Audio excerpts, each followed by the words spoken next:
Good morning, everybody, from beautiful Victoria, British Columbia. Thanks for checking out another adventure with Happy Motoring. This is our final port stop aboard our 7-night Alaska cruise on the Royal Caribbean Anthem of the Seas. On tap for today's agenda, we've booked a shore excursion through the cruise line. We're going to be checking out the Craigdarroch Castle and visiting the Butchart Gardens. But due to our early arrival time in Victoria, we're going to have some extra time on our hands to check out the waterfront and explore around there.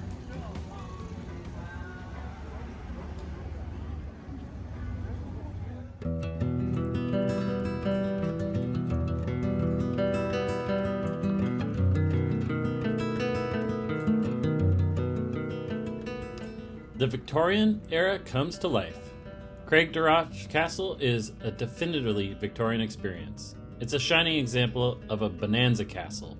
Massive houses built for entrepreneurs who became wealthy during the Industrial Age. In this case, the industrialist was Robert Dunsmuir, a Scottish immigrant who made his fortune from Vancouver Island coal.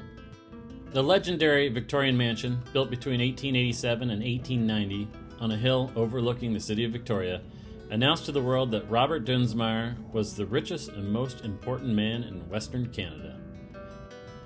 The name Craigdarroch, derived from Gaelic, translates to Rocky Oak Place, a reference to the surrounding Garryoak meadows in the Victorian neighborhood. In 1887, 5 years after he started accumulating the 28 acres of property, Robert Dunsmuir gave the orders to start building Craigdarroch. There were still 3 Dunsmuir daughters who were not married, and the mansion would be the perfect venue to launch them into married life. Unfortunately, he died in April 1889 before the house was completed. After Robert's death, Joan spent some time traveling in Europe. Her sons oversaw the completion of the construction. In 1890, Joan, with her 3 unmarried daughters and 2 orphaned grandchildren, took up residence. When she died in 1908, having lived there for 18 years, the estate was sold to land developer Griffith Hughes for $38,000, who subdivided the estate into buildable lots. To stimulate the sales during a slow real estate market, Griffiths announced that the home would be subject of a raffle to be won by one of the purchasers of the residential parcels carved from the estate. The winner, Solomon Cameron, mortgaged the home to finance other ventures, which failed, leaving him broke. And in 1919, ownership of the home passed to one of Cameron's creditors, the Bank of Montreal. The building later served as a military hospital, college, offices, and even a conservatory, before it was repurposed as a historical museum in 1979. The museum is currently open to the public and receives 150,000 visitors a year. The building was designated as a National Historic Site of Canada in 1992.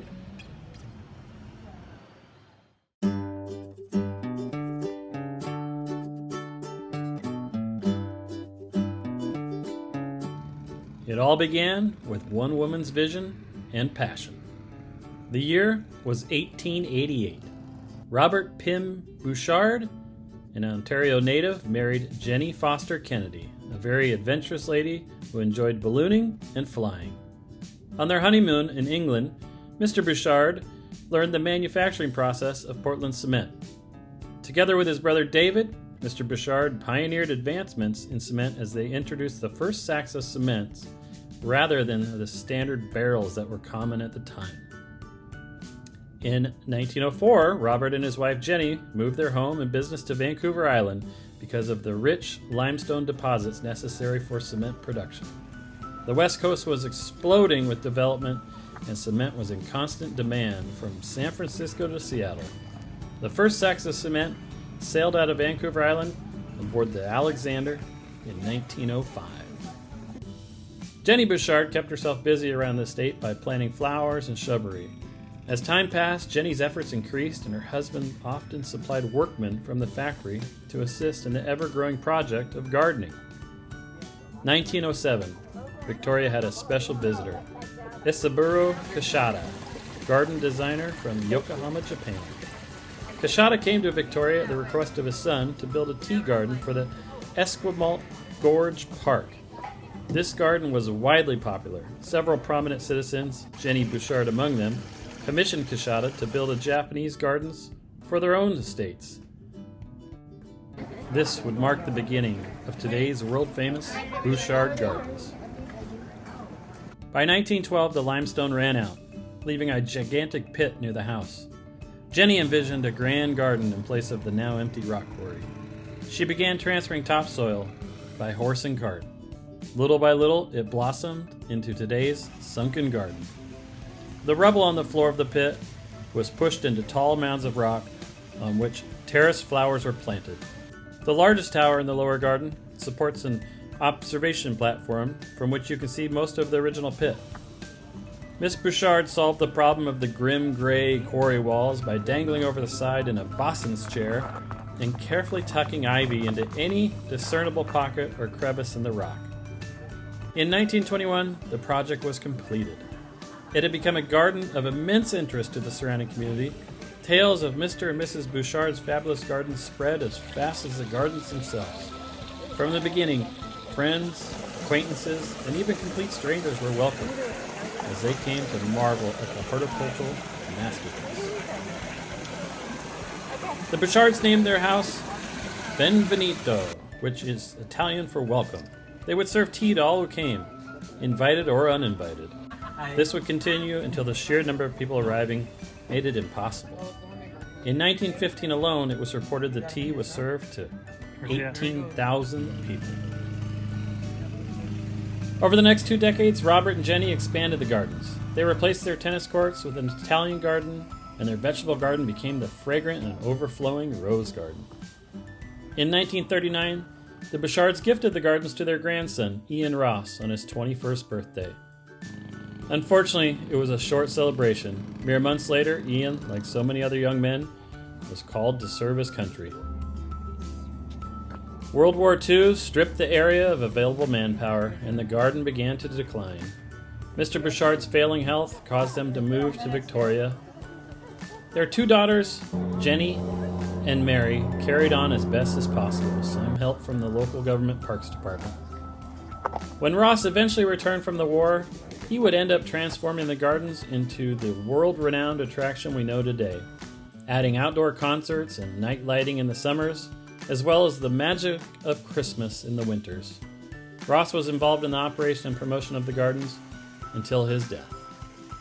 Ownership of the gardens remains with the Butchart family.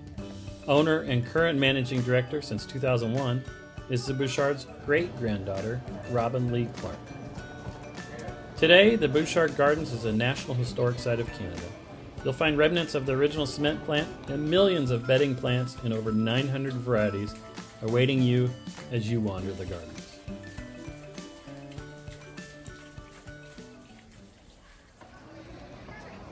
After we finished up our visit at the Butchart Gardens, we boarded the bus to head back to the cruise ship.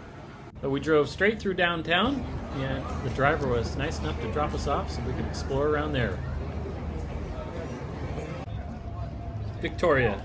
Named for Queen Victoria, the city is one of the oldest in the Pacific Northwest, with British settlement beginning back in 1843. The city has retained a large number of its historic buildings, particularly its 2 most famous landmarks, the Parliament Building, home to the Legislative Assembly of British Columbia, which officially began operation in 1898, and the Fairmont Empress, formerly and commonly referred to as the Empress, one of the oldest hotels in Victoria, located at the southern end of downtown on Government Street, facing the city's inner harbor, a major tourist attraction.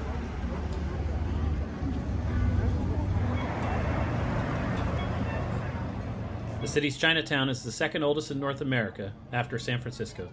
Victoria's Chinatown had its beginnings in the mid-19th century with the mass influx of miners from California.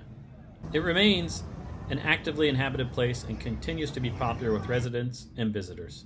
Victoria's Chinatown is now surrounded by cultural and entertainment venues, but many of Chinatown's most historical and important places are out of public view, like the Tam Kung Chinese Temple, which is the oldest of its kind in Canada.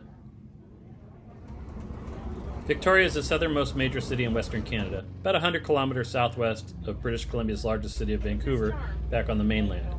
The city is also about 40 kilometers from Port Angeles, Washington. You can reach it by ferry. Most commonly used is the MV Coho. Known as the Garden City due to its year-round mild climate, Victoria is an attractive city and a popular tourist destination.